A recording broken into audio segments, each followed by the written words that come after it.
Oi pessoal, tudo bem com vocês? Hoje no nosso aulão pré-prova do Enem de Geografia, a gente vai abordar, dos vários assuntos que nós abordamos ao longo das nossas aulas, 5 conteúdos que são mais recorrentes, levando em consideração as provas anteriores. São eles questões ambientais, climatologia, urbanização, globalização e cartografia. A abordagem desses conteúdos, pessoal, vai ser feita a partir da realização de alguns exercícios de fixação. Tudo certo? Bom, o primeiro conteúdo a ser abordado vai ser questões ambientais, que é o que mais cai, considerando somente a matéria de geografia da prova de ciências humanas, né? Eu separei aqui 2 questões mais recentes do próprio Enem para a gente relembrar algumas coisinhas, olha só. A primeira é do Enem de 2017, e considerando que o Enem é uma prova extensa e precisa ser estratégica para fazer ela inteira a tempo, a gente vai começar lendo o enunciado para saber se esse texto é realmente necessário para a resolução da questão. O enunciado diz o seguinte: o texto enfatiza uma consequência da relação conflituosa entre a sociedade humana e o ambiente que diz respeito. Bom, lendo o enunciado, a gente percebe que a resposta está no texto. Então, a gente vai lá achar essa tal relação conflituosa entre a sociedade humana e o ambiente. Olha só. Trata-se da perda progressiva da produtividade de biomas inteiros, afetando parcelas muito expressivas dos domínios subúmidos e semiáridos em todas as regiões quentes do mundo. É nessas áreas ecologicamente transicionais que pressão sobre a biomassa se faz sentir com muita força, devido à retirada da cobertura florestal, ao superpastoreio e às atividades mineradoras não controladas, desencadeando um quadro agudo de degradação ambiental, refletido pela incapacidade de suporte para o desenvolvimento de espécies vegetais, seja uma floresta natural ou plantações agrícolas. Bom, gente, aparentemente a relação conflituosa a que o enunciado se refere é a pressão que a sociedade realiza sobre esses domínios que já são naturalmente mais quentes e secos. Essa pressão se dá por meio da retirada da cobertura vegetal por vários motivos, dentre eles a criação de gado. Também se dá por meio de atividades mineradoras sem o devido planejamento, dentre outros inúmeros fatores. Tudo isso acaba desencadeando uma degradação ambiental muito grande nesses locais, fazendo com que se observe um processo de desertificação, que é o processo de perda de fertilidade dos solos e consecutiva redução da biodiversidade em ambientes áridos, semiáridos e subúmidos. Esse processo é natural, mas ele pode ser agravado pelo homem, e nesse caso é isso que acontece. Então, pessoal, a resposta para a nossa questão vai ser letra E, desertificação de ecossistemas. Belezinha? Vamos seguir para a questão 2, então. A questão 2 é do Enem de 2010 e o enunciado dela diz o seguinte: considere um município que deposita os resíduos sólidos produzidos por sua população em um lixão. Esse procedimento é considerado um problema de saúde pública porque os lixões. Nessa questão, a gente vai ter que ler as alternativas antes de ler o texto também, mas aparentemente o texto não é fundamental para a resolução, então eu acho que a gente nem vai precisar ler. Vamos lá. Letra A. Causam problemas respiratórios devido ao mau cheiro que provém da decomposição.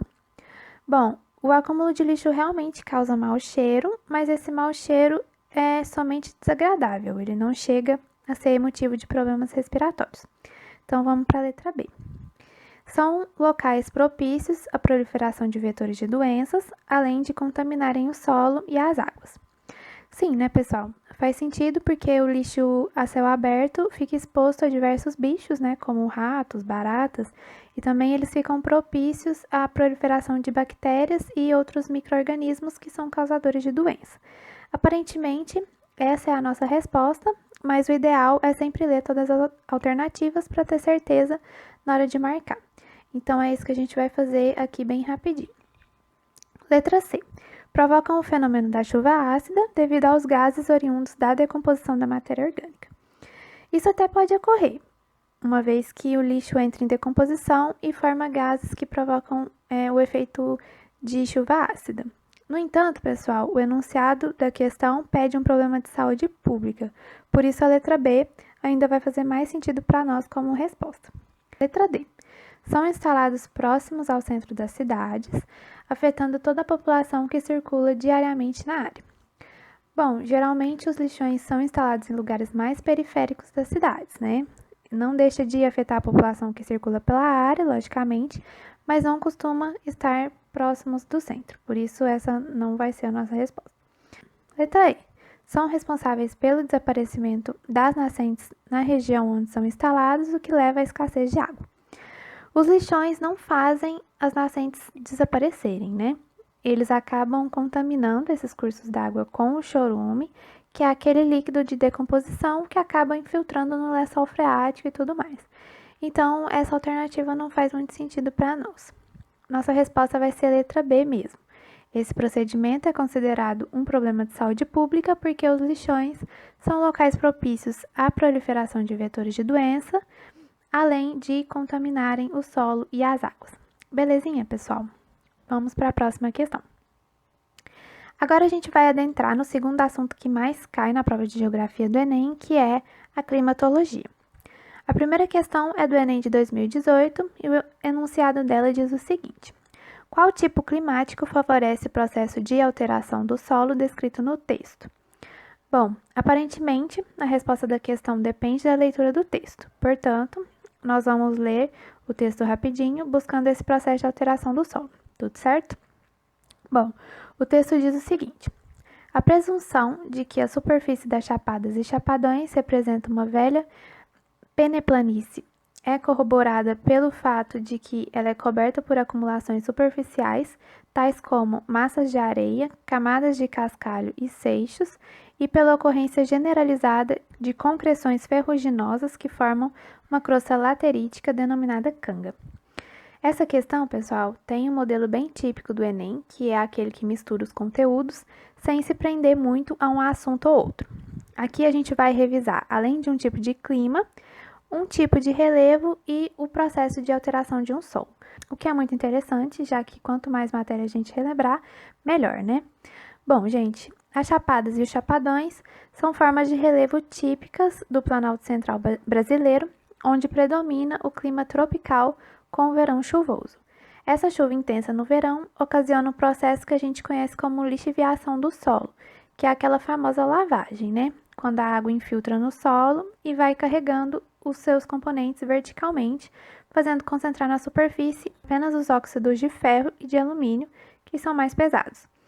Daí, no inverno, que ao contrário do verão, nessas regiões acaba sendo seco, acontece um ressecamento da superfície do solo, formando uma crosta que recebe o nome de canga ou laterita.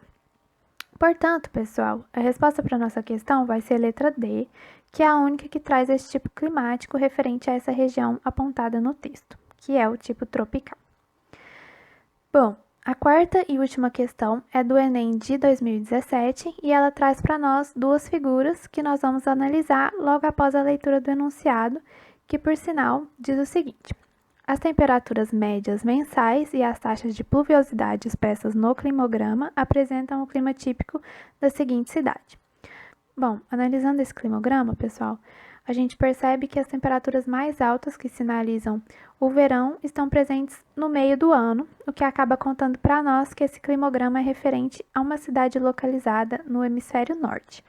Portanto, a gente já pode eliminar as letras A e B, que se tratam de cidades do hemisfério sul, né? Outro ponto determinante para a questão é lembrar que Barcelona fica perto do mar Mediterrâneo, por isso o seu clima acaba sendo o Mediterrâneo. Este tipo climático é marcado por verões secos e invernos chuvosos, o que não é o caso aqui desse climograma. Por isso, a gente pode eliminar também a letra D. Por fim, ficamos entre Mumbai, na Índia, e Moscou, na Rússia. O que vai nos contar a resposta vai ser a amplitude térmica, né? Percebam que a curva de temperatura do climograma é relativamente acentuada. Ela vai de menos 10 graus Celsius até quase 20 graus Celsius. Mumbai, como vocês podem ver aqui nessa outra imagem, fica mais na região equatorial, por isso a sua amplitude térmica seria menor do que a que é retratada aí nesse climograma. Por esse motivo, a resposta para a nossa questão vai ser letra E, Moscou. Olá, pessoal! Continuando nosso aulão de reta final do Enem de Geografia. Hoje eu vou falar de dois temas também super importantes, que que caem no Enem, que são globalização e cartografia. Então a gente vai fazer um resumo, um resumão e também resolver alguns exercícios para ver como que esses temas caem no Enem. Então vamos lá? Bom, quando a gente pensa em globalização, a gente tem que pensar em quê? Foi um fenômeno que ocorreu maior integração de diversas localidades do planeta. E isso fez com que a lógica, com que os processos, eles passassem a ocorrer numa escala mundial. Então a gente pode ver que várias coisas, o comércio, as guerras, o meio ambiente, eles estavam mais, os fenômenos aparecendo de uma escala mais local, e hoje elas são fenômenos globais, né? Então a gente compra normalmente os nossos, desde alimentos, roupas que são produzidos em outros países. Enfim, a questão ambiental, por exemplo, já é pensada globalmente. Então, esse fenômeno, quando que ele começou a ocorrer, né? Bom, convenciona-se mais que ocorreu pós-Guerra Fria. Por quê? Porque durante a Guerra Fria, vamos lembrar um pouco, o mundo estava dividido geopoliticamente entre Estados Unidos e União Soviética. Então havia uma bipolaridade. Com o fim da União Soviética, o fim da Guerra Fria, houve então maior abertura econômica, política, e isso fez com que tivesse mais conexões entre os países, né? E também teve um ator, né, nesse processo muito importante, que hoje tem uma importância também muito grande, que são as empresas transnacionais, ou seja, empresas que elas estão atuando em vários lugares do mundo. Então, por exemplo, eu coloquei só alguns exemplos, né? A Coca-Cola, bem tradicional, né? O McDonald's. Existem em vários lugares do mundo, né? As mídias sociais, o Facebook, que é dos Estados Unidos, mas está todo mundo. O TikTok, que é da China, mas também está todo mundo. Enfim, desde bancos, a Apple, por exemplo, a Microsoft, o Google, enfim, várias empresas que acabam atuando em vários países e aí com isso cria uma rede, né? Porque eu posso produzir uma coisa em um país, uma parte do meu produto e depois a outra parte do produto em outro país, eu junto, né? E monto e comercializo em vários países. Então há essa conexão. E aí como se formou isso, né? Bom, principalmente porque houve o avanço nos transportes. Então a gente pode ver que a partir no final do século XX, século XXI, aumentou muito o fluxo de transportes, tanto de mercadorias quanto de pessoas, em todo o mundo. E de comunicações também, com o advento da internet. Então a comunicação ficou praticamente instantânea em vários lugares do mundo, né? E isso, muita gente pensou, principalmente no final do século XX, né, década de 90, muita gente acreditou que isso seria uma solução para a diminuição de desigualdades, as quebras das barreiras, né? O que eles muito chamavam de aldeia global. Mas hoje se sabe que, na verdade, aumentou as desigualdades sociais. E isso, por um lado, é o que o Milton Santos chama de globalização perversa, ou seja, ela tem o seu lado negativo também. Aumentou as desigualdades, né? Então, isso é um ponto também interessante. Bom, vamos ver como que isso se aplica no Enem? Eu coloquei dois exercícios, então vamos ler. No final do século XX, e em razão dos avanços da ciência, produziu-se um sistema presidido pelas técnicas da informação, que passaram a exercer um papel de elo entre os demais, unindo-as e assegurando ao novo sistema uma presença planetária.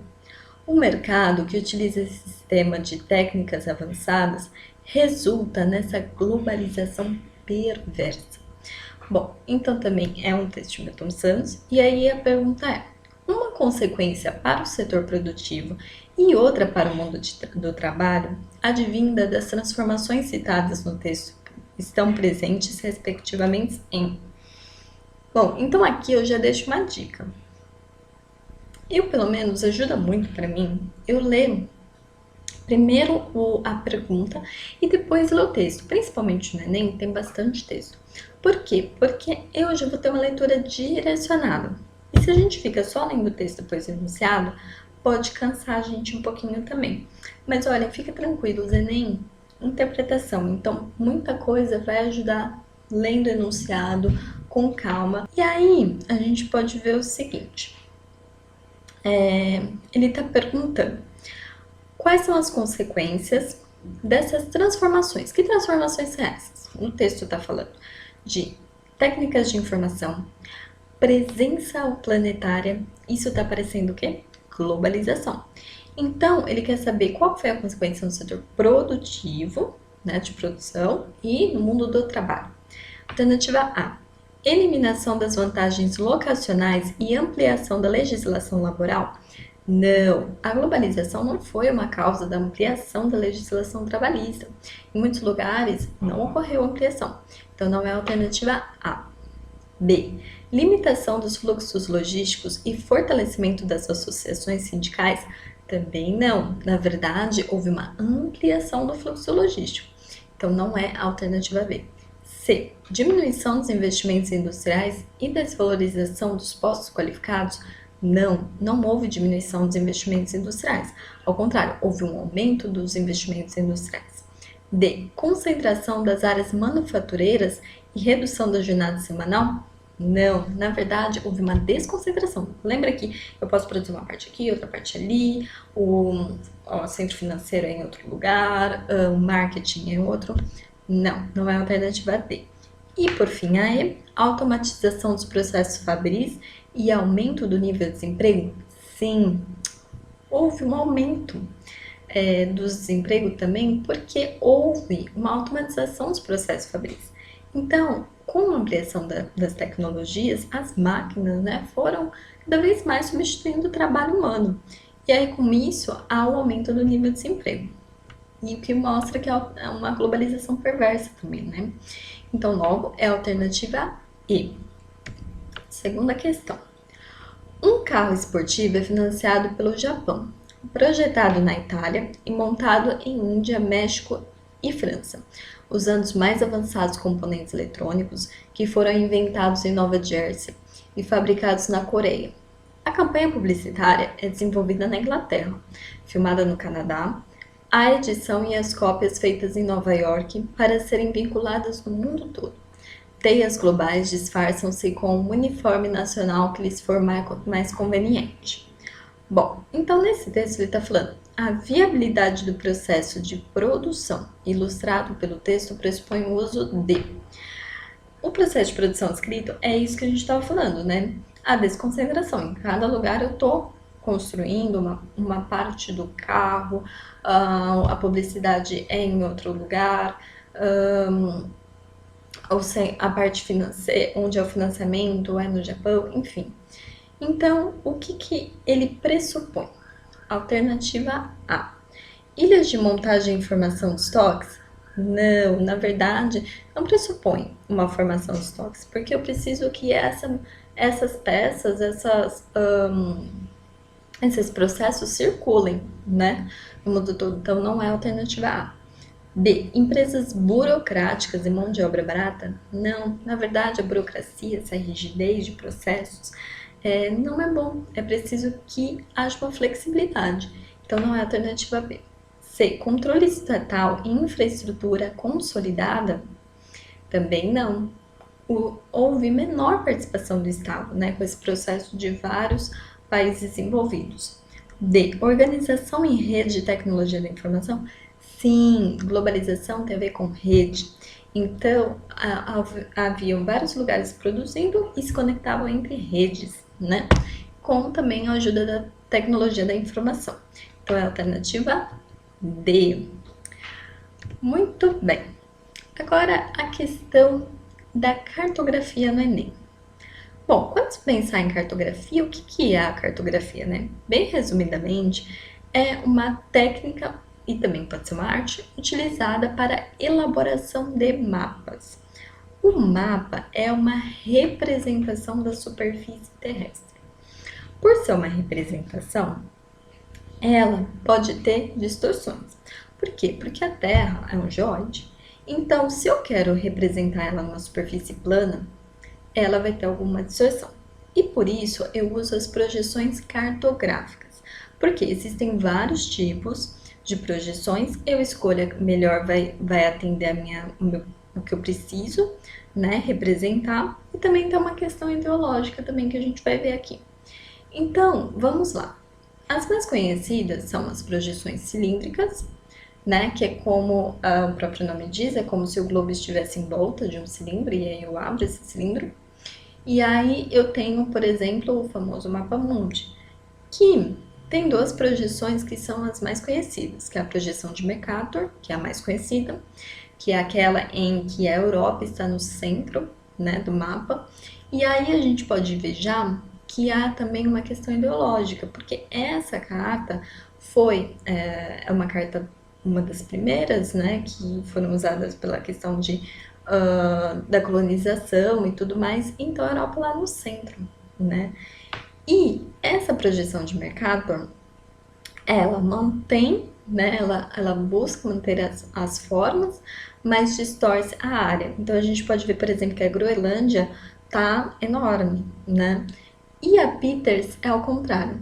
Ela preserva a área, mas distorce a forma. Então, a gente pode ver aqui, na verdade, já que a Europa já não está no centro, tá? A África. Então, é bem interessante isso. Outra questão, projeção cônica. Quando tem um cone, né? E aí eu vou representar, geralmente é mais uma área mais restrita, né, do globo. E a projeção plana azimutal, quando ela é como se fosse um, um círculo, né, que está tangenciando o globo. E aí, geralmente nos polos, né, usado, e também é uma representação.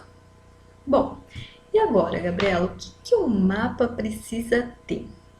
Um mapa, ele precisa ter em primeiro lugar o quê? Um título, né, para eu saber o que eu tô falando, querendo representar naquele mapa. Também a orientação. Ou seja, eu preciso de ter um norte, eu preciso saber os pontos cardíacos. Se eu tenho o norte, eu sei onde é o sul, o leste e o oeste.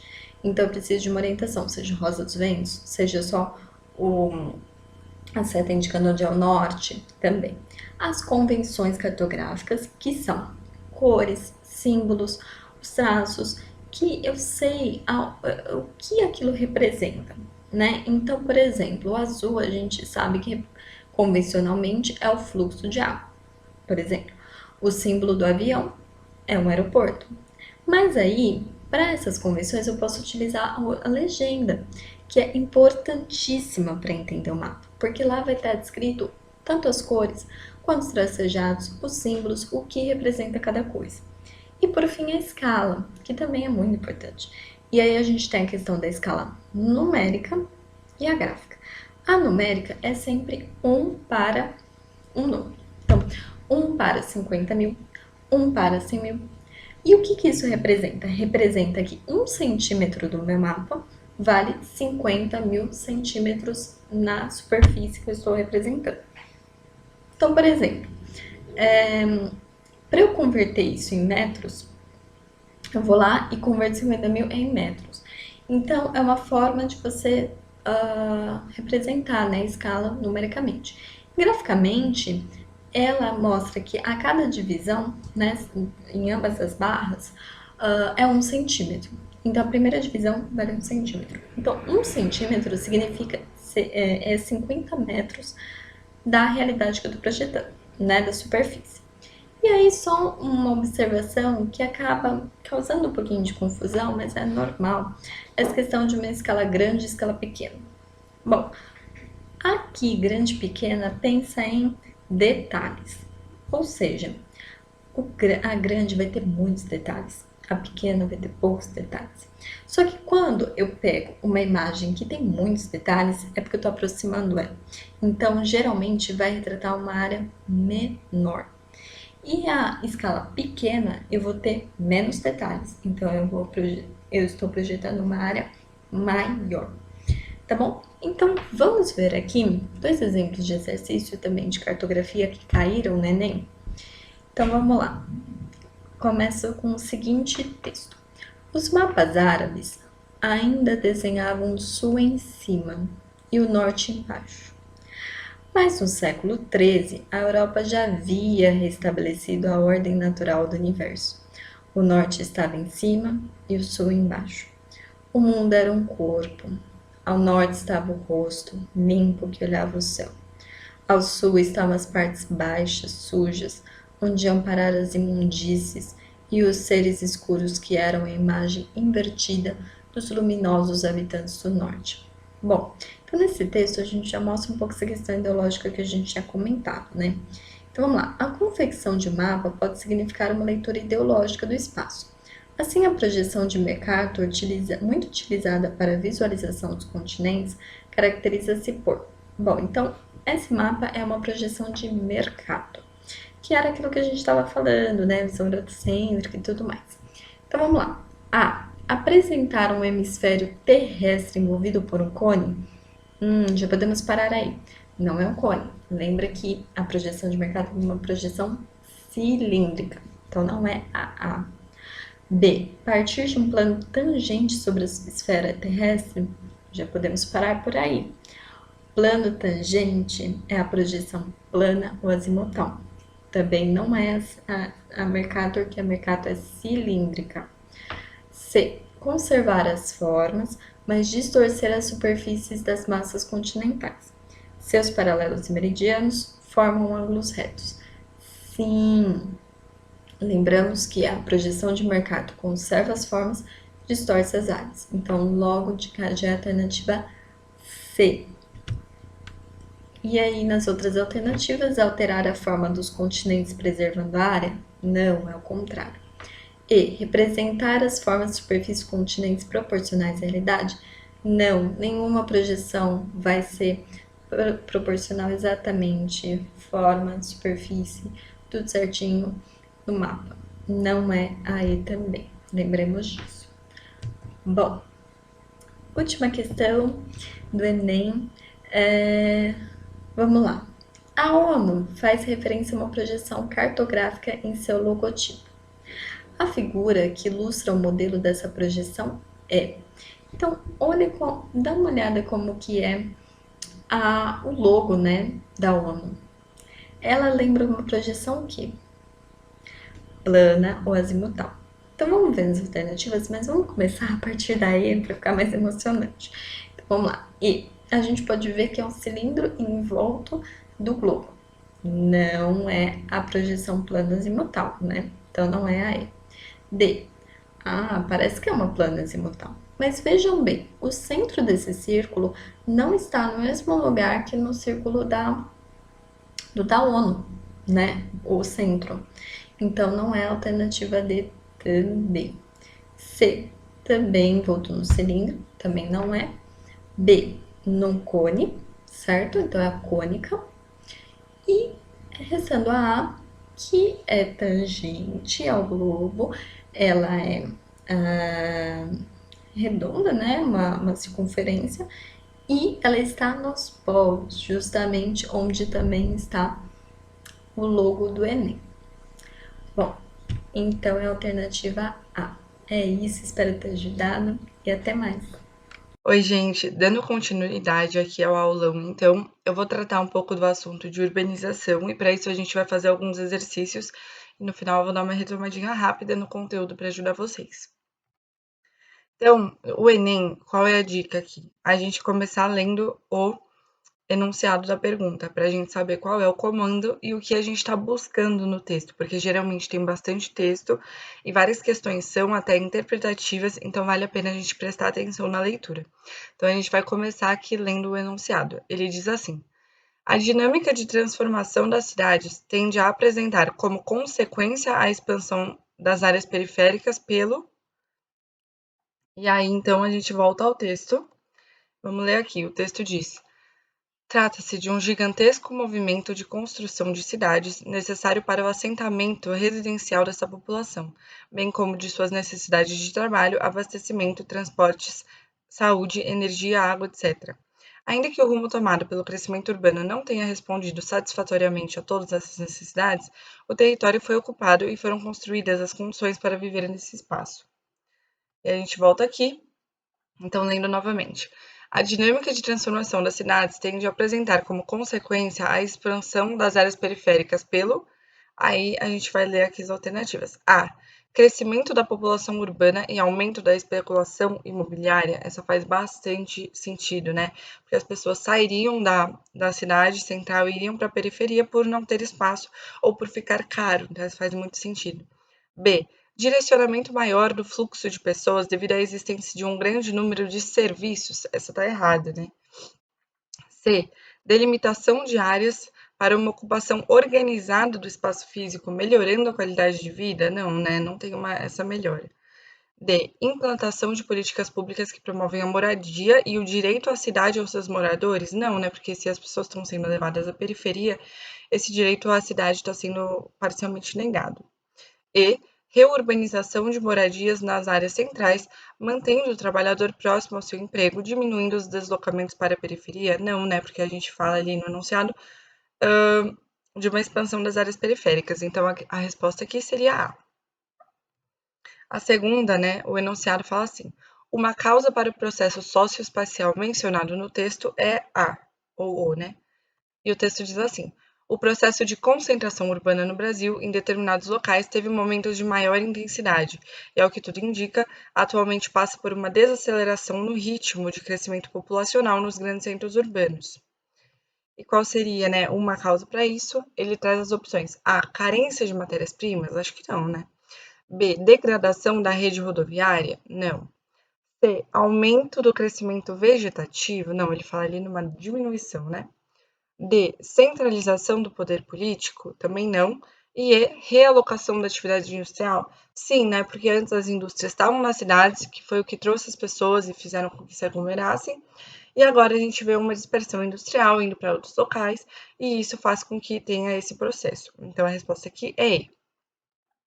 A 3 fala assim no enunciado: as articulações espaciais tratadas no texto resultam da. E o texto diz: está cada vez mais difícil delimitar o que é rural e o que é urbano. Pode-se dizer que o rural hoje só pode ser entendido como um contínuo do urbano do ponto de vista espacial, e do ponto de vista da organização da atividade econômica, as cidades não podem mais ser identificadas apenas como atividade industrial, nem os campos com a agricultura e a pecuária. Então, as articulações resultam na A. Aumento da geração de riquezas nas propriedades agrícolas? Não.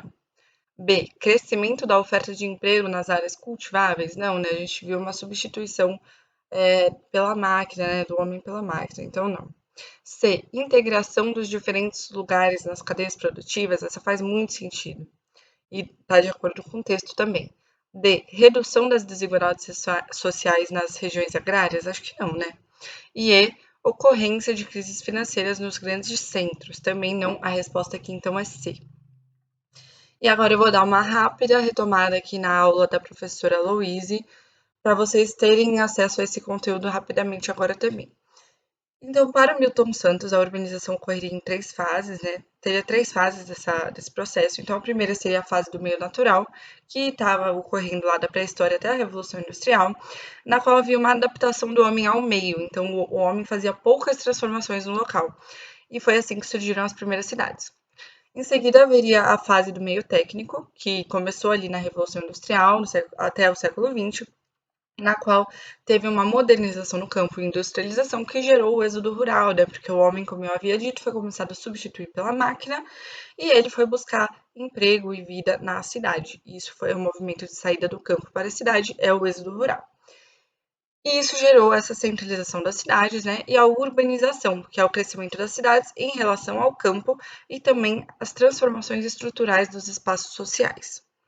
E por fim, teria a fase do meio técnico científico informacional, ali a partir do século XX, na qual os meios de transporte e telecomunicação provocam uma aniquilação do espaço pelo tempo, ou seja, A rapidez desses meios faz com que as distâncias sejam encurtadas, não fisicamente, mas por meio do tempo com que se pode percorrê-las. E isso gerou também, né, em seguida veio uma dispersão da centralidade das cidades e uma tendência à desaceleração das taxas de urbanização. Quais as diferenças principais da urbanização entre países desenvolvidos e subdesenvolvidos? Nos desenvolvidos foi um processo, né, que ocorreu ali entre os séculos 18 e 19, como uma consequência da Revolução Industrial, e foi um processo lento e gradual, então foi bastante organizado. Enquanto nos países subdesenvolvidos foi ali pós-guerra, no século 20, não relacionando-se então à Revolução Industrial e ocorrendo de forma rápida e desordenada. Agora, a diferenciação entre cidade e município. A cidade é o espaço urbano de um município, delimitado por um perímetro urbano, então conta, né, o número de habitantes e a infraestrutura, enquanto o município é o espaço político dentro de um estado, que é administrado por uma prefeitura. Então, ele conta, né, tanto com a zona rural, tanto com a zona urbanizada, e pode ter mais de uma cidade. Agora, uma diferenciação entre uma cidade espontânea e cidade planejada. Uma cidade espontânea, né, ela desenvolve-se naturalmente, as pessoas vão ali se organizando com o tempo, ela vai crescendo, e isso acaba gerando alguns problemas, né, alguns déficits que podem ser habitacionais, como a periferização, nos transportes, né, como trânsito, poluição, e na segurança, porque gera espaços segregados. Enquanto uma cidade planejada é aquela que segue um projeto ou um plano diretor. Então, tem uma preocupação com a configuração dessa cidade e por isso ela acaba geralmente sendo um pouco mais organizada. E por fim, a diferenciação entre o Estatuto da Cidade e o Plano Diretor. O Estatuto da Cidade é uma tentativa de democratizar a gestão, então, para efetivar os princípios da Constituição de participação popular ou gestão democrática, além de garantir a função social da propriedade, né? Então, todas as propriedades têm que estar cumprindo uma função social. E o plano diretor, por sua vez, é um instrumento político de desenvolvimento e expansão urbana para distribuir os riscos e os benefícios da urbanização, então, visando, né, um desenvolvimento inclusivo e sustentável. É isso, gente. Espero que vocês arrasem no Enem, tenham uma ótima prova, façam com calma, tenham bastante atenção, leiam os enunciados, busquem os comandos, prestem atenção, às vezes, se ele falar qual é a incorreta, a correta, etc., para não cair em pegadinha. Prestem atenção no texto, porque muitas vezes a resposta está lá. E é isso. Eu desejo a todos vocês uma ótima prova. Boa sorte!